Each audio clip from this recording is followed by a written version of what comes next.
नमो अरिहन्ताण नमो सिद्धाणं नमो आयरियाणं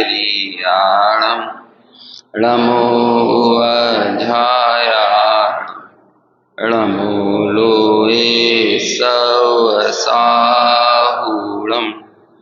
मंगलम भगवान वीरो मंगलम गौतमो गणी मंगलम कुंद कुंदाद्यो जैन धर्मोस्तु मंगल सर्वमंगल मांगल्यम सर्वकल्याणकारकम प्रधानां सर्वधर्माणां जैनम जयतु जैनम जयतु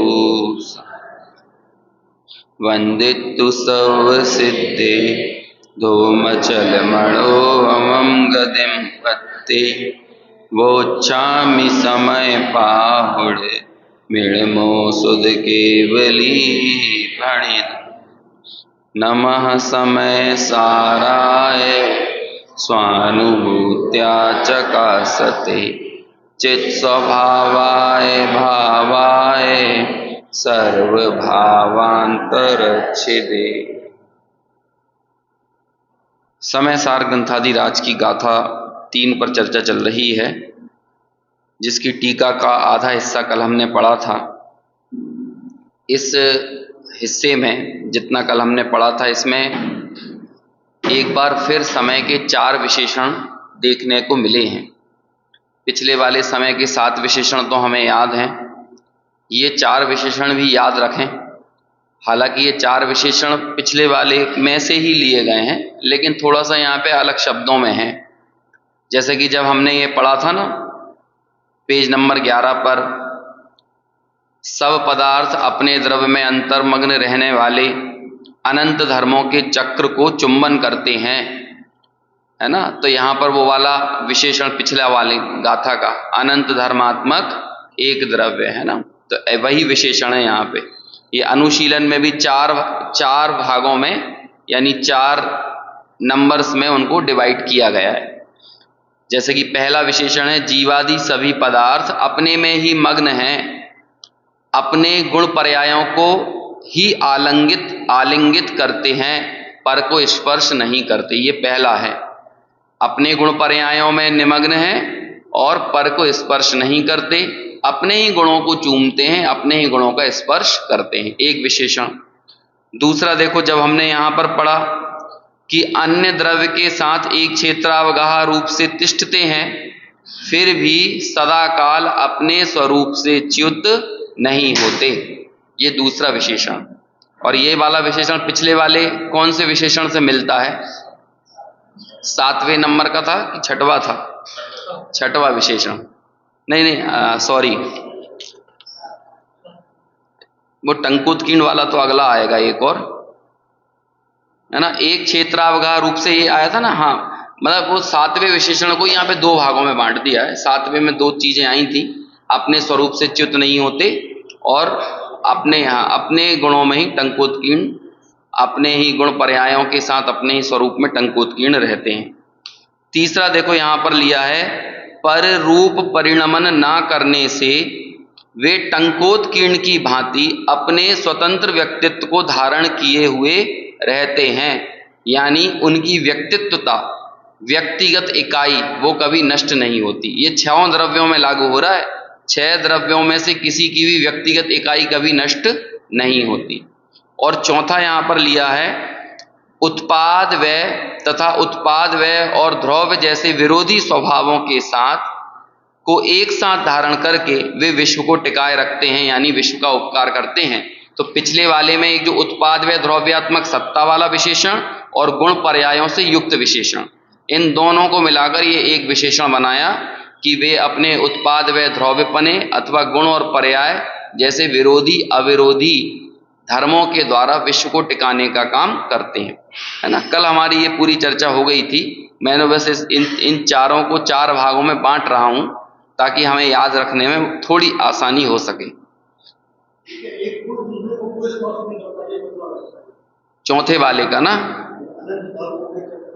ये तो पहला हो गया है ना। देखो अब इसको मैं शॉर्ट में 4 भागों में बांट दूं। शॉर्ट में पहला तो होगा अपने अनंत धर्मों का चुंबन करते हैं, पर का स्पर्श नहीं करते, पहला। हाँ, दूसरे गुण का नहीं, दूसरे द्रव्य की बात है यहां पर, है ना। हाँ, एक द्रव्य के अनंत गुण हैं। वैसे देखो दोनों, एक गुण और दूसरे गुण के बीच में अतद भाव होता है। एक गुण दूसरे गुण रूप नहीं है, लेकिन एक गुण का दूसरे गुण में व्यापकता होती है। एक विभुत्व नाम की शक्ति होती है आत्मा में। वो विभुत्व नाम की शक्ति ये बताती है कि जो सब भावों में व्यापक एक भाव रूप हो, वो विभुत्व शक्ति है। देखो अब इसे मैं बताता हूं। जैसे अस्तित्व गुण है, अस्तित्व गुण में वस्तुत्व है कि नहीं। वस्तुत्व गुण का काम क्या होता है? प्रयोजनवानपना। समझ में आया? अस्तित्व गुण प्रयोजनवान है कि नहीं?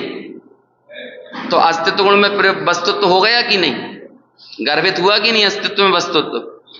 अस्तित्व गुण परिणमनशील है कि नहीं? वस्तुत्व गुण परिणमनशील है कि नहीं? है। तो अस्तित्व और वस्तुत्व में द्रव्यत्व हो गया कि नहीं? अस्तित्व, वस्तुत्व, द्रव्यत्व ये किसी न किसी के ज्ञान का विषय बनते हैं कि नहीं? बनते हैं। तो अस्तित्व, वस्तुत्व, द्रव्यत्व इन सब गुणों में प्रमेयत्व गुण आ गया कि नहीं? अस्तित्व, वस्तुत्व, द्रव्यत्व, प्रमेयत्व इन सब गुणों का कोई ना कोई क्षेत्र होता है कि नहीं? तो इनमें एक प्रदेशत्व गुण आ गया कि नहीं? तो इसका ही नाम है विभुत्व शक्ति। तो गुणों में नहीं लगाना ये कि एक गुण दूसरे गुण का स्पर्श नहीं करता। गुण तो एक गुण तो अपने द्रव्य के सब गुणों में व्यापक होता है, हर एक गुण। जैसे कि ज्ञान गुण है, ज्ञान गुण आनंद में व्यापक है कि नहीं? और आनंद ज्ञान में व्यापक है कि नहीं? ऐसा ज्ञान कौन चाहता है जिसमें आनंद ना हो? और ऐसा आनंद कौन चाहता है जो जड़ हो?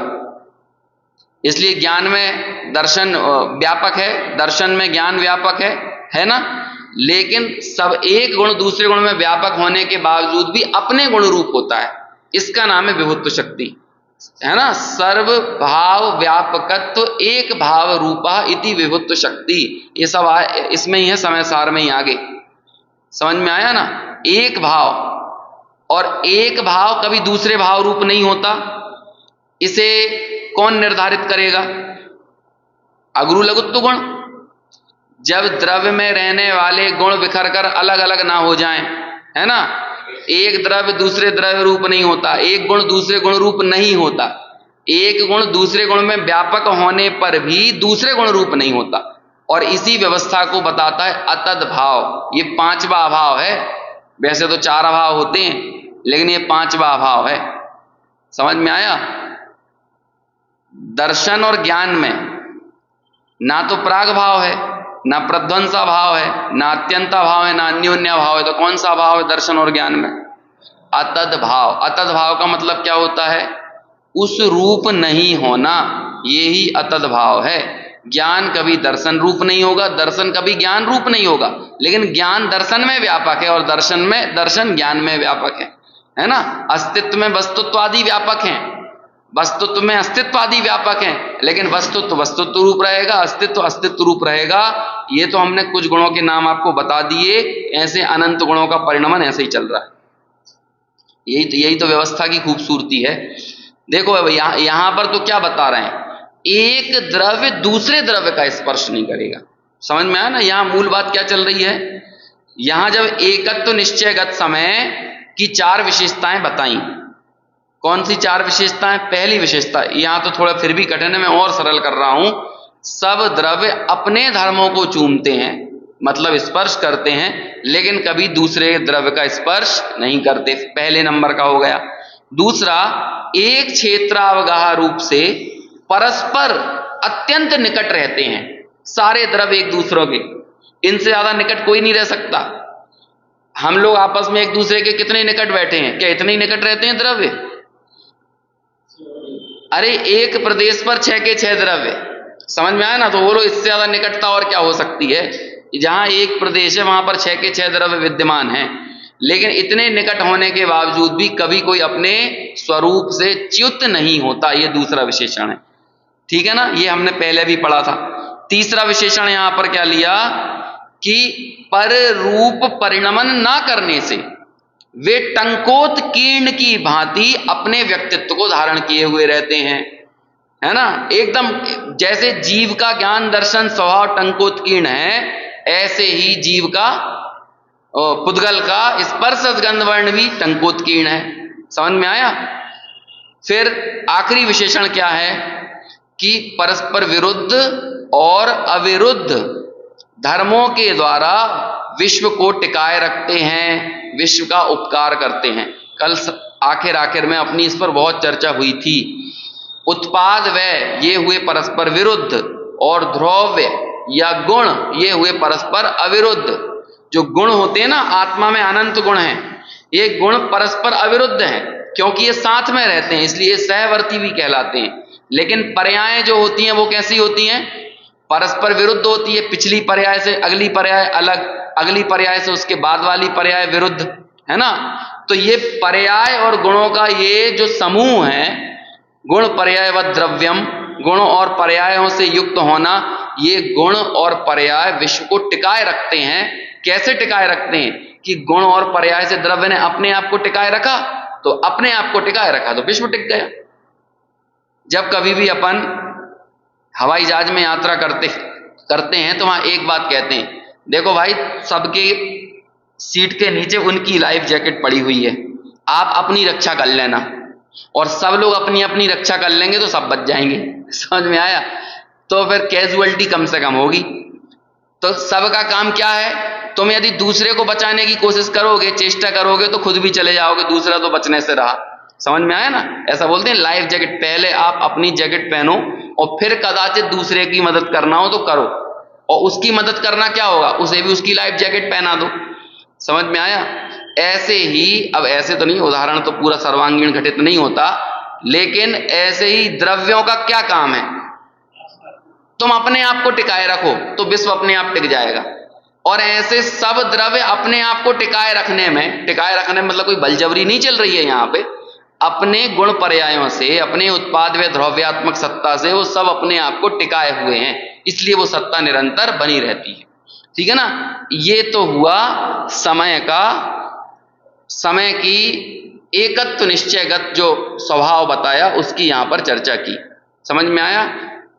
ये समय और वो समय के साथ विशेषण, दो विशेषणों को हटा दो तो लगभग सेम ही है। वहां पर जो दो विशेषण अलग आए थे वो किसे बताते थे? स्वरूप अस्तित्व को, यानी जीव के अपने स्वरूप अस्तित्व को दर्शाते थे। लेकिन ये जो चार विशेषण हमने पढ़े और वहां के जो पांच विशेषण थे, हालांकि वो पांच और ये चार दोनों सेम ही हैं, लेकिन ये सादृश्य अस्तित्व को बताते हैं। देखो ये सारे शब्दों से फेमिलियर होते जाना है।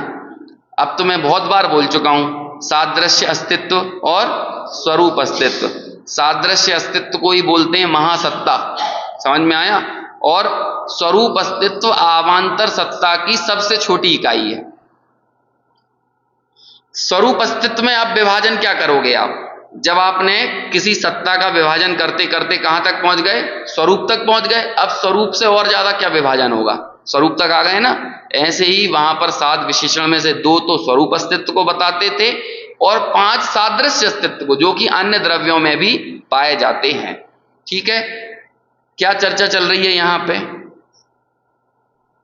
या इस गाथा का मूल ध्येय क्या है? किसको बताना है? पिछली गाथा में जो काम किया था ना, उसके अगेंस्ट कुंदाचार्य खड़े हुए। कल मैं गुरुदेव का प्रवचन सुन रहा था, यही तीसरी और चौथी गाथा पे।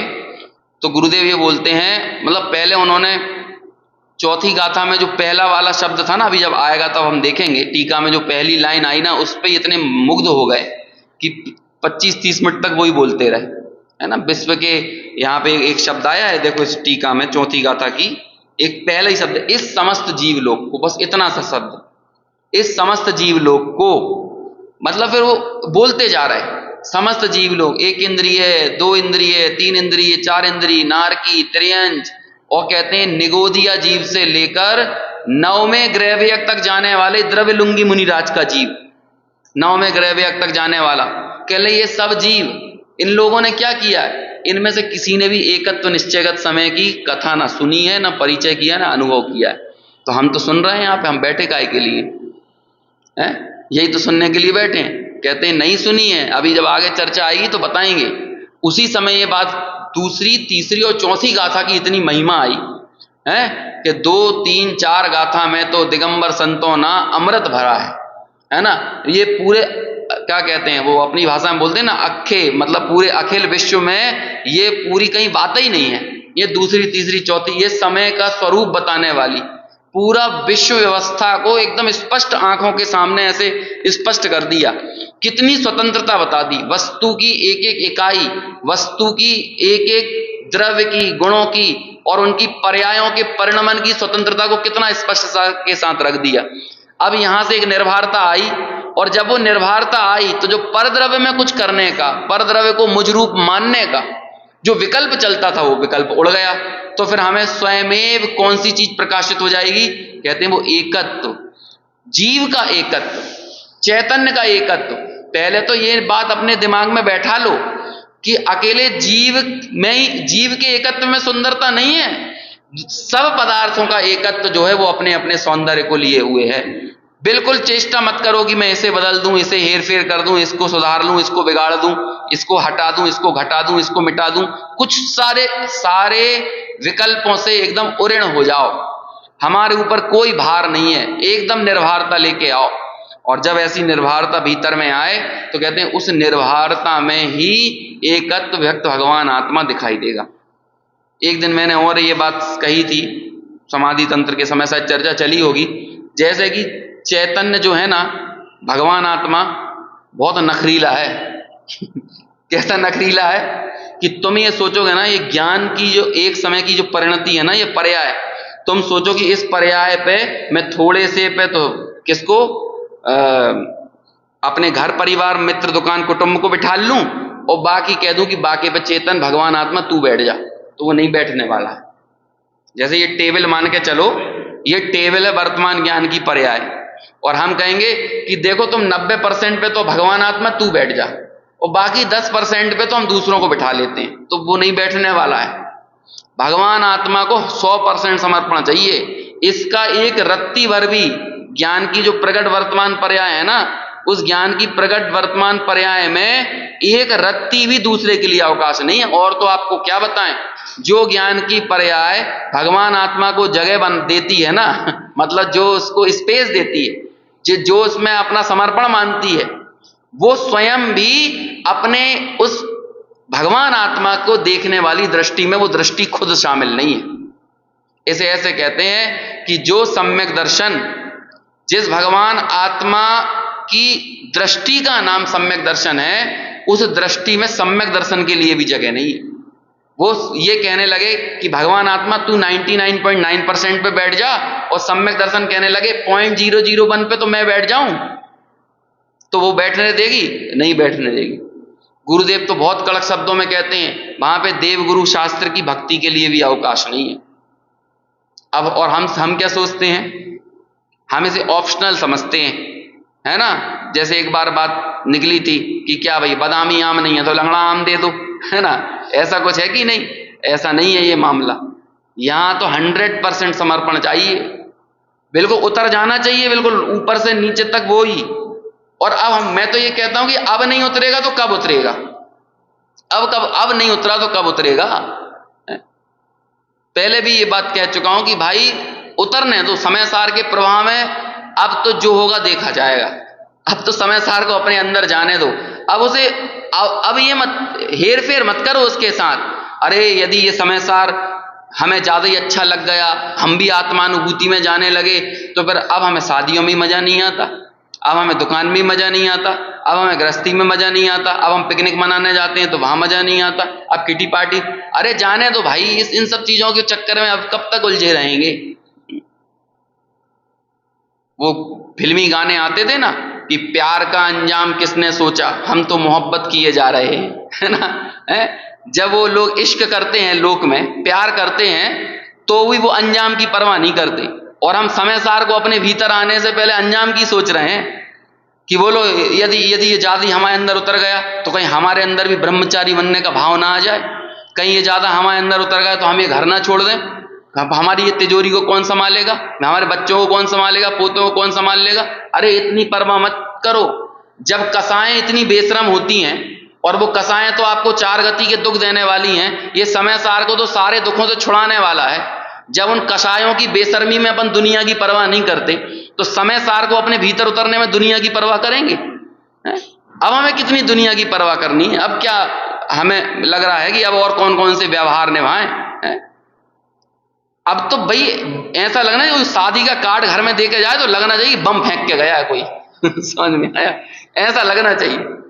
अबे लो एक शादी में और जाना है, अब लो एक शादी में और जाना, ऐसा लगे कि बम फेंक गया है बिल्कुल। ये असली बमबारी ये है, ये व्यवहार और व्यवहार के लिए लोगों को अभी भी इस बात के लिए रो रहे हैं, सबको बुला लिया हमें नहीं बुलाया, और किन किन को। हम अभी भी इस चीज के लिए रो रहे हैं, हमें एक न्योता, हमें एक मैसेज करना भी जरूरी नहीं समझा अभी। अरे विस्फोट हो गया समझ लो।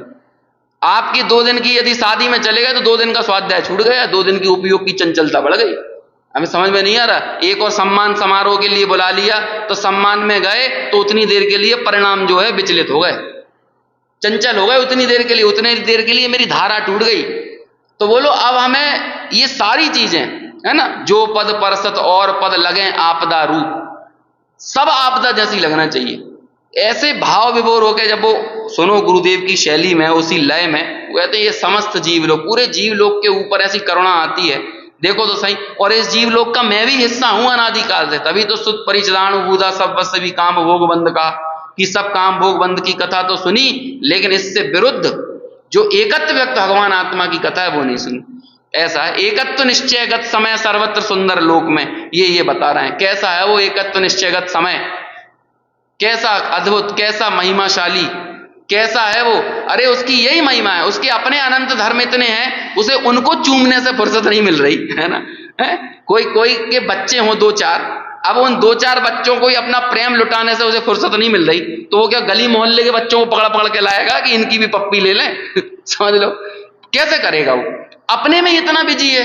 तो ऐसे ही कहते हैं द्रव्य के पास अपने ही अनंत धर्म, उसके अपने अनंत गुण, और उसकी अपनी ज्ञान की उछलने वाली पर्यायें, वो उसका अपना संसार ही इतना अपने आप में विस्तृत और बृहद है, अनंत काल पर्यंत केवल ज्ञान में झलकने वाली सर्व पर्यायें। समझ में आया? वो सारी पर्यायें आती जाएं आती जाएं आती जाएं। बोलो केवल ज्ञान कब रीत जाएगा, खाली कब हो जाएगा केवल ज्ञान? कभी रीतने वाला नहीं। तो बोलो वो केवल ज्ञान किसका गुण है, कौन किस में से प्रकट हुआ है? केवल ज्ञान नाम की पर्याय कहां से प्रकट हुई है? अपने ज्ञान गुण में से प्रकट हुई ना। और वो ज्ञान गुण किसका है? वो ज्ञायक का है ना। तो ऐसा वो ज्ञायक अपने स्वयं के एकत्व को धारण किए हुए है, तो ऐसा वो ज्ञायक क्यों भला जाए दूसरों के पास? उसका अपना संसार ही इतना बड़ा है, उसका अपना वैभव, अपनी सत्ता इतनी स्वयं में इतनी परिपूर्ण है कि वो भीख मांगने जाएगा दूसरों से कि तुम भी मेरे को थोड़ा सा अपना दे दो, तुम मुझे भरपूर बना दो, तुम मुझे पूरा कर दो, मैं अधूरा हूं। समझ में आया? मैं तो सालों से अकेला था, तुम मिले तो जिंदगी पूरी हो गई, ऐसा बोलेगा कि ज्ञायक किसी से? समझ में आया? अरे भाई सालों से नहीं, अनादिकाल से वो अपने आप में पूरा था। बद्धा भगवान छो और बद्धा भगवान थाओ। समझ में आया? बद्धा यानी क्या होता है? पूरे संपूर्ण बने बनाए संपूर्ण भगवान हो, और पर्याय में भी वो संपूर्ण भगवतपना प्रकट करो। लेकिन किसके प्रकट होगी वो? जो अपने आप की परिपूर्णता को स्वीकार करेगा। इसका नाम था बद्धा भगवान छो और बद्धा भगवान थाओ, है ना। भगवान हो और भगवतपने को प्रकट करो, ऐसा है वो एकत्व निश्चयगत समय। देखो आखिरी 4 लाइनों में और उसके एकत्व को स्पष्ट करके क्लियर सामने एकदम, क्या कहें, हाँ वो छोटे दादा बोलते थे, हाथ पर रखे आंवले के समान, हथेली पे रखे आंवले के समान स्पष्ट करेंगे कि वो एकत्व ही है, एकत्व को ही प्राप्त है। इस प्रकार सर्व पदार्थों का भिन्न भिन्न एकत्व सिद्ध होने से, ये 4 विशेषण बताए ना ऊपर, इनसे क्या हुआ? सब पदार्थों का, जीव का, पुद्गल का, धर्म का, अधर्म का, आकाश का, काल का, सब पदार्थों का एकत्व। और ये सब पदार्थ में देखो पिछला वाला वो वाक्य याद रखना, इस लोक में सर्वत्र जो कुछ जितने पदार्थ हैं, जो कुछ और जितने पदार्थ हैं, हर पदार्थ अपने एकत्व में ही स्थित है। इस प्रकार सर्व पदार्थों का भिन्न भिन्न एकत्व सिद्ध होने से जीव नामक समय को बंध की कथा से ही विसंवाद की आपत्ति आती है। ये कहां से आ गई आपत्ति? पिछले गाथा में कहा था ना, आत्मा पुद्गल कर्म के प्रदेशों में स्थित है, पुद्गल कर्म के प्रदेशों में स्थित है। तो कहते हैं कौन है पुद्गल कर्म के प्रदेशों में स्थित? कोई नहीं है। पुद्गल पुद्गल में स्थित है और आत्मा आत्मा में स्थित है। कहते हैं तुम पुद्गल कर्म के प्रदेशों में स्थित करोगे ना, ये कथा ही विसंवाद पैदा करती है। इस कथा को सुन के ही मूड खराब होता है। समझ में आया ना? क्या ये तो एकत्व को प्राप्त है ना। यहां से शुरू कर रहे हैं, तब जाकर वो आगे 51 गाथा से 55 गाथा तक बोलेंगे, 29 प्रकार के भावों से निवृत्त करेंगे उसे। जीव समास मुझ में नहीं, गुण स्थान मार्गण स्थान आदि मुझ में नहीं। क्यों? क्योंकि ये बिना पुद्गल के संबंध के ये खड़े नहीं होते, गुण स्थान मार्गण स्थान आदि भाव। अब यहां तो बड़ा जटिल काम है आचार्य के सामने कि एकत्व व्यक्त भगवान आत्मा प्रकाशित करना। कहते हैं जहां तुम बंध की कथा करते हो वहीं विसंवाद खड़ा होता है। अपने एकत्व निश्चय को प्राप्त समय को जानो और उसमें ही समा जाओ, उसमें ही लीन हो जाओ। विसंवाद की आपत्ति आती है तो फिर बंध जिसका मूल है ऐसा जो पुद्गल कर्म के प्रदेशों में स्थित होना, वह जिसका मूल है ऐसा पर समयपना। पिछली गाथा में कहा था ना पर समयपना, कि बंध जिसका मूल है। पर समय कब होगा कोई जीव? जब बंध होगा, पुद्गल कर्मों के प्रदेशों में स्थित होगा। ऐसा जो पुद्गल कर्मों के प्रदेशों में स्थित होना जिसका मूल है। बंध के लिए क्या जरूरी है? पुद्गल कर्म के प्रदेशों में स्थित हो, ठीक है ना। वह जिसका मूल है ऐसा पर समयपना, उससे उत्पन्न होने वाला पर समयपना और स्वसमयपने का द्विविधपना। जब पर समय नहीं बनता तो पर समय नहीं हुआ कोई, तो स्वसमय कैसे हो सकता है? जब कोई, जैसे जैन अजैन के विभाग कब होंगे? जब दो लोग होंगे तो जैन अजैन बनेंगे ना। लेकिन दो हो ही नहीं, एक ही हो तो क्या बनेगा? तब हमें विभाग बनाने की जरूरत ही नहीं है, ना जैन ना अजैन, सब जन है ना, सब जन, ठीक है ना। जन को जैन और अजैन कौन बनाते हैं? जब अलग अलग मान्यताओं के लोग पाए जाते हैं। ऐसे ही समय तो समय है, समय ना पर समय है ना वो स्वसमय है। ये द्विविधपना आपत्ति पैदा करने वाला है, विसंवाद खड़ा करने वाला है। क्योंकि आत्मा पुद्गल को छूता नहीं है। हम पढ़ के आए ना समय के विशेषण कि कभी परद्रव्य को छूता नहीं है, अपने गुणों के साथ टंकोत्कीर्ण रहता है। तो इसलिए वो द्विविधपना जो है, दो पना है, वो जीव को कहां से पैदा हो, यानी जीव नामक समय को वो कहां से हो। इसलिए समय के एकत्व का होना ही सिद्ध होता है। समझ में आई बात है ना? ये चौक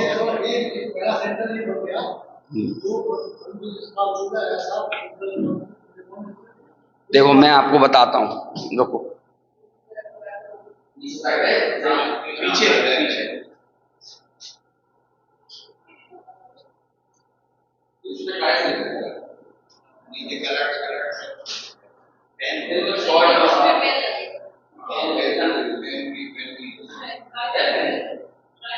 बस छोटा सा, मैं कुछ नहीं है, चार्ट बना रहा हूँ, डायग्राम नियम, और इसी को बिठा के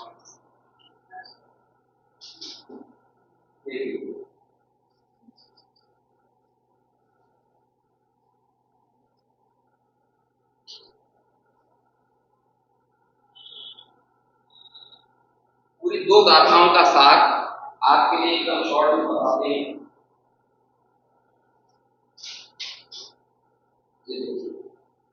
ये मान के चलो समय नामक जीव पदार्थ, और ये पुद्गल नामक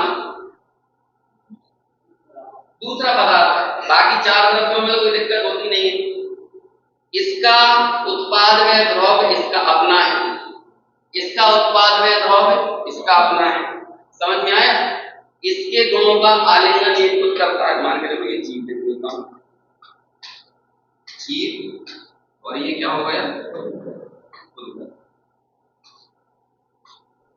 जीव के उत्पाद में इसमें, पुद्गल के उत्पाद में इसमें, इसके अनंत धर्म इसमें, इसके अनंत धर्म इसमें। तीसरा कौन सा था? इसकी गुण पर्याय इसमें, इसकी गुण पर्याय इसमें।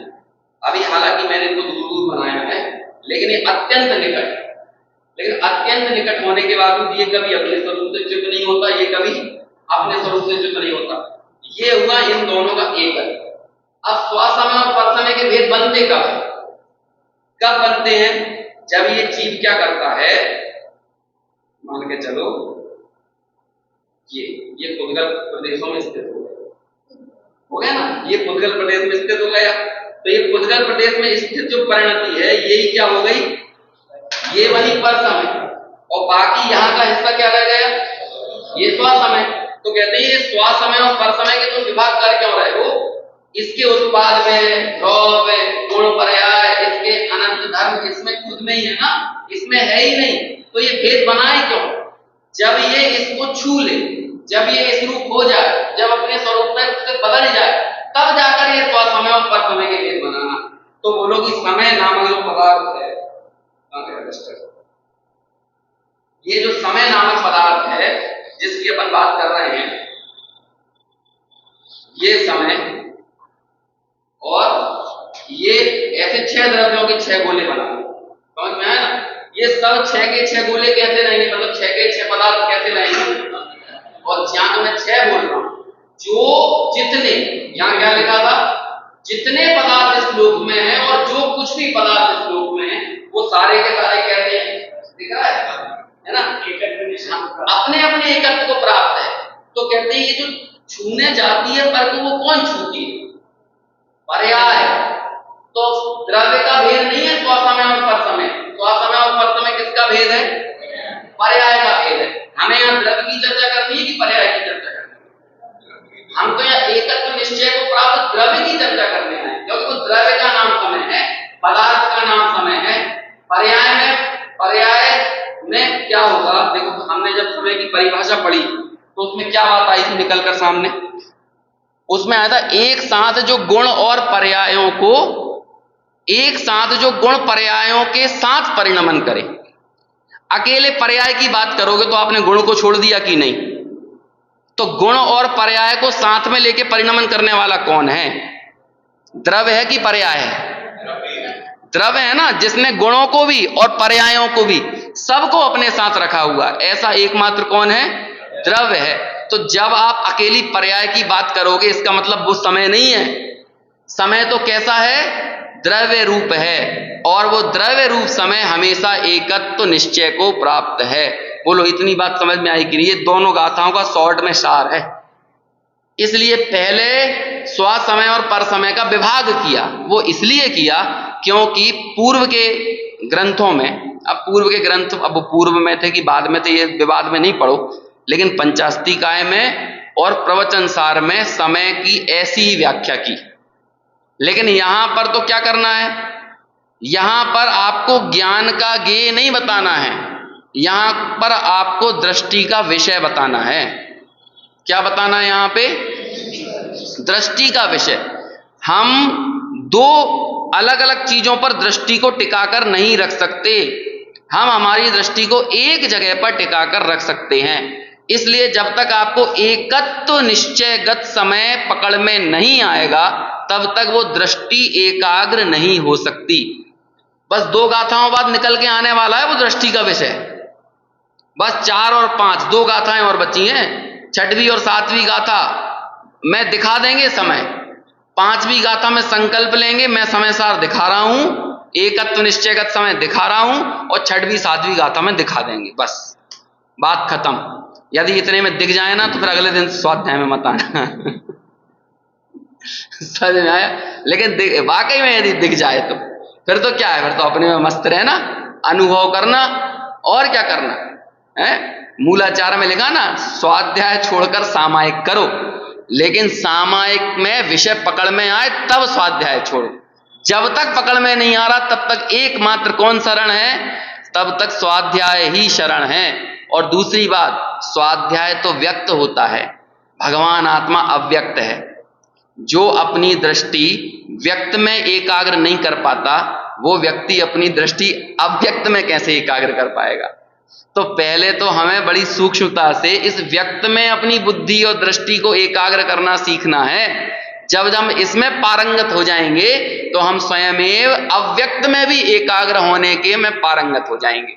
एक संस्कृत की उक्ति है, शब्द ब्रह्म निष्णाता परम ब्रह्मदि गच्छति। जो शब्द ब्रह्म में निष्णात होता है वो ही परम ब्रह्म को प्राप्त करता है। ये समय सार जो हम पढ़ रहे हैं स्वाध्याय में, ये शब्द ब्रह्म है, और सामायिक में जो समय सार अनुभव में आएगा वो कौन है? वो परम ब्रह्म है। और ऐसा परम ब्रह्म माने उस वाच्य समय सार को कौन प्राप्त कर पाएगा? जो इस वाचक समय सार में निष्णात होगा। ऐसी 415 गाथाओं में वो निष्णातता पैदा करेंगे, है ना। चलिए भावार्थ पढ़ते हैं और फिर अगली गाथा की उत्थानी का लेकर 2-5 मिनट में उसके सामान्य अर्थ पे चर्चा करेंगे। निश्चय से सर्व पदार्थ अपने अपने स्वभाव में स्थित रहते हुए ही शोभा पाते हैं, परंतु जीव नामक पदार्थ की अनादि काल से पुद्गल कर्म के साथ निमित्त रूप बंध अवस्था है। किसकी अवस्था है?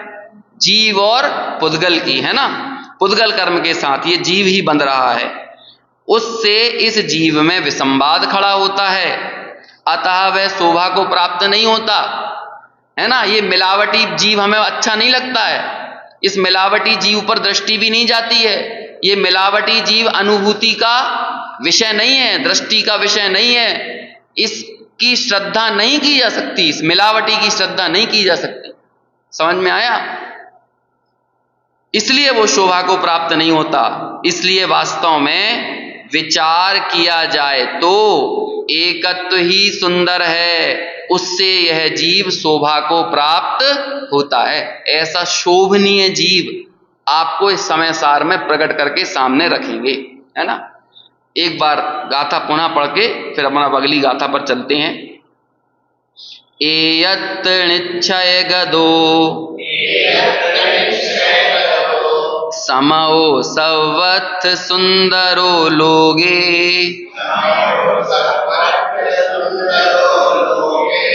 बंध कहा एयत्ते तेण विसंवादिनी होदी।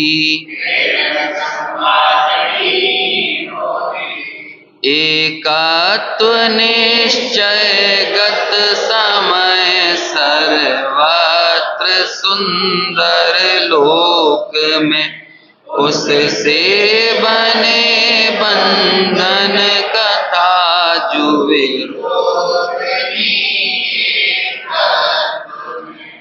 अब आचार्य लोगों को और ज्यादा आगाह करने के लिए अब अगली गाथा कह रहे हैं। कहते हैं कि सुनो, एकत्व निश्चयगत समय सुंदर तो है, सुख का कारण तो है, मुक्ति का कारण भी वही है, लेकिन वो बड़ा दुर्लभ है। तो सुलभ क्या है?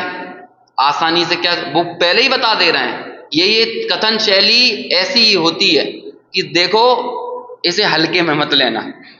अभी हम जो बात बताएंगे ना एकत्व निश्चयगत की, ये तो तुम्हें बड़ी मुश्किल लगने वाली है, बहुत कठिन लगेगी, पचा नहीं पाओगे, आसान नहीं है। ये तो समझ लो क्या कहते हैं, एक बार आपको उदाहरण दिया था ना कि चना खाओ और खसखस बादाम का हलवा खाओ। बोलो आसानी से मुंह से तो उतार लोगे खसखस बादाम का हलवा, और चने को मुंह से उतारना मुश्किल पड़ेगा। समझ में आया ना। लेकिन चने एक बार तुमने यहां चबा लिए तो यहां पचाने में दिक्कत नहीं है, लेकिन खसखस बादाम का हलवा यहां से तो उतर जाएगा लेकिन यहां जाके पचेगा नहीं। तो यहां से तो चला जाएगा अंदर, यही समय सार की बात चली जाएगी अंदर, लेकिन ये चीज इतनी आसान नहीं है। जब अंदर जाएगी ना तो शिथिलाचार की उल्टी करेगी। हमें ये लगेगा कि अब तो चरणानुयोग की कोई जरूरत नहीं है, हमें ऐसा लगेगा कि कर्णानुयोग की कोई आवश्यकता नहीं है। तो कहते हैं ये अंदर जाने के बाद पचने वाली तो नहीं है आसानी से। इसलिए पचने वाली नहीं क्योंकि समय सार हमने आज तक अनुभव नहीं किया, उसका सच्चा परिचय प्राप्त नहीं किया। और परिचय और अनुभव क्यों नहीं किया? क्योंकि सुना ही नहीं है, सही सुना ही नहीं है। समझ में आया ना। सुनना तो उसे कहते हैं जिससे परिचय हो, जिससे अनुभव तक पहुंचे तो वो सुनना सुनना है ना। परिचय से परिणय की ओर, है ना। वो सामूहिक विवाह समारोह होते हैं तो उनको ऐसा नाम दिया जाता है। परिणय मालूम क्या होता है? नए यानी होता है ले जाना, सर्व प्रकार से ले जाना। परिचय तो वो होता है जो सब प्रकार से आपको आत्मा की ओर ले जाए। समझ में आया ना? तब जाकर परिणय होगा अपना। जब हम हर प्रकार से मतलब हम हमारी इस प्राप्त वर्तमान प्रकट पर्याय को सर्व प्रकार से कहां पर ले जाएं? त्रिकाली ध्रुव ज्ञायक भगवान में ले जाएं, तब जाकर वो परिणय हुआ। और यदि परिणय नहीं हुआ तो इसका मतलब परिचय नहीं हुआ। यदि परिचय हुआ होता, हमने इसकी महत्ता समझी होती, तो भाई ये बताओ कि हमें क्यों नहीं हम उस तक जाते। इसका मतलब आचार्य कहते हैं सुनो, बहुत मुश्किल चीज है, आसान मत लेना। लोग बाग बोलते हैं हमने तो 2 दिन में समय सार पढ़ डाला, हमने तो ट्रेन में चलते चलते 18 घंटे का सफर था, हमने पूरा समय सार पढ़ डाला, हमने तो 15 बार समय सार पढ़ डाला। तो वो दिक्कत यही थी ना, तुमने पढ़ा और डाल दिया। तुमने पढ़कर अंदर लिया थोड़ी है, जबकि ये पढ़कर अंदर लेने वाली चीज थी, लेकिन तुमने पढ़ा और उसको साइड में डाल दिया। और ऐसा पढ़कर डालने वाला काम कब से चला आ रहा है? भगवान ने भी जब समय साथ सुनाया ना हमको, गुरुदेव श्री कहते थे 100 इंद्रों की उपस्थिति में, है ना, केवली भगवान ने ऐसा एम फरमायो छे, है ना, ऐसा फरमाया है, ऐसा कहा है। तो केवली भगवान ने भी जब फरमाया था तब भी हमने सुना और सुनकर एक साइड डाल दिया, यही किया हमने। इसलिए वो कह रहे हैं कि वहां सुना ही नहीं था तुमने, केवली को भी नहीं सुना था। समझ में आया? हम लोग यहां पर बैठे हैं और यहां से बाहर निकलकर हम बात क्या करें? वही बात करें। यहां से जाने के बाद मान के चलो मैं आज क्या बनना है खाना में, अब देखो आज तो बारिश अच्छी हो गई, मौसम अच्छा हो गया, अब चलो जाके आज तो बढ़िया गिलकी के भजिया बनेंगे, है ना, है? जहां मौसम बदला और तुरंत अपन को क्या याद आई? वही खाने की, खिलाने की, घूमने की, फिरने की, चलो बोट क्लब। लेकिन कोई मौसम ऐसा है कि जब लगता है कि चलो ध्रुव की ओर, चलो चैतन्य की ओर, ऐसा कोई मौसम बनता है? ऐसा तो कोई मौसम नहीं है। बाकी खाने, खिलाने, घूमने फिरने ये सारे तो बनते रहते हैं। तो क्यों होता है ऐसा? तत्काल जरा सी परिस्थितियां बनी और हमें भोग ही दिखाई देते हैं, भोग ही दिखाई देते हैं। क्यों दिखते हैं? क्योंकि भोगों का ही परिचय किया है, भोगों की चर्चा ही सुनी है, सुनाई है, अनुभव किया है। आचार्य आगाह करते हैं कि मैं जो तुम्हें समय एकत्व निश्चयगत समय बताऊंगा ना, एकत्व विभक्त समय बताऊंगा, वो बहुत दुर्लभ है। अनादि काल से कितने भाव बीत गए, कितनी पर्यायें बीत गई, कितने समय चले गए, कितने जन्म चले गए, लेकिन आज तक वो चीज नहीं सुनी, नहीं परिचय किया, नहीं अनुभव किया। ऐसे उस एकत्व की असुलभता यानी दुर्लभता को अगली गाथा में बताते हैं। समझ में आया? चलो गाथा पढ़ते हैं। बहुत प्रसिद्ध और बहुत बढ़िया गाथा है और इसकी टीका भी उतनी मंगलकारी है। सुध परिचिदानुभूदा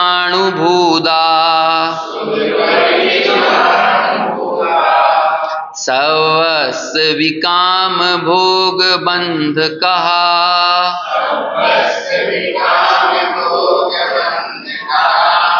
एयत्तस्सुवलंभो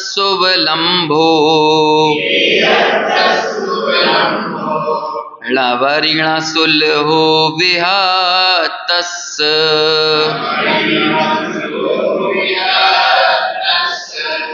है सर्वश्रुत परिचित अनुभूत भोग बंधन की कथा, पर से जुदा एकत्व की उपलब्धि केवल सुलभना।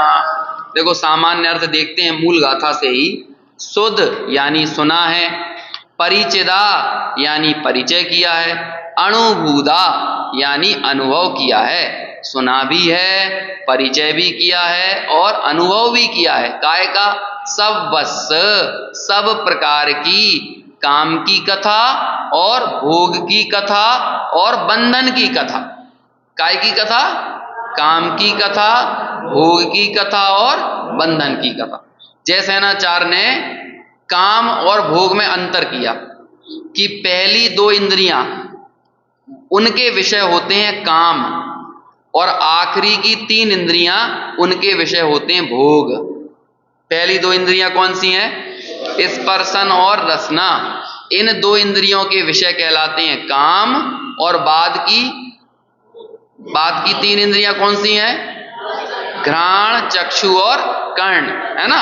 अच्छा गाना सुनाओ, अच्छी महक लो, अच्छे दृश्य देखो, अच्छी फिल्में देखो, जगह जगह घूमो फिरो, ये सब भावना वासनाएं क्या होती हैं? ये क्या कहलाती हैं? भोग, है ना। और जो स्पर्श और रसना इंद्रिय की विषय हैं वो कहलाती हैं काम। तो काम और भोग। और बंधन में उन्होंने किसे लिया? जयसेनाचार्य ने प्रकृतिबंध, प्रदेशबंध, स्थितिबंध और अनुभागबंध, है ना। ये जो कथाएं हैं ना, इन चार तरह की बंध की कथा कहते हैं खूब सुनी है।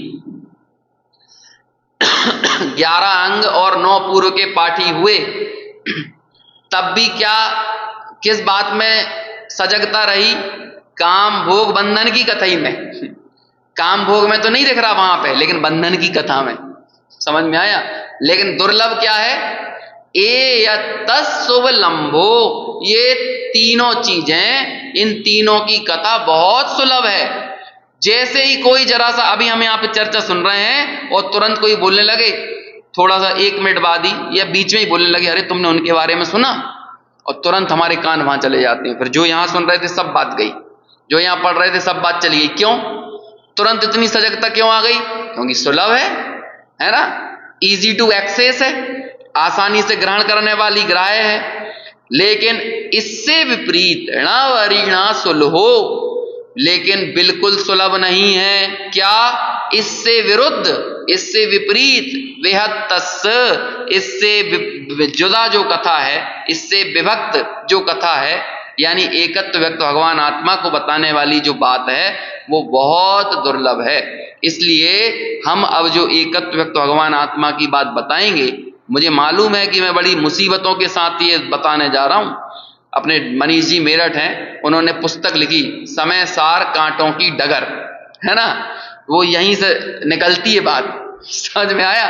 क्योंकि बड़ी मुश्किल चीज है, हम ये बताएंगे तो तुम बहुत इफ बट मगर किंतु परंतु बोलने वाले हो। हमने जैसे ही बोला, अरे ये तो इसलिए है, अरे वो तो इस नए से कही गई है, अरे फलाना है, हाँ आत्मा शुद्ध तो है, लेकिन ये लेकिन, किंतु, परंतु, इफ, बट, अगर, मगर, ये सब है ना, ये सब बीच में निकल के आएंगे।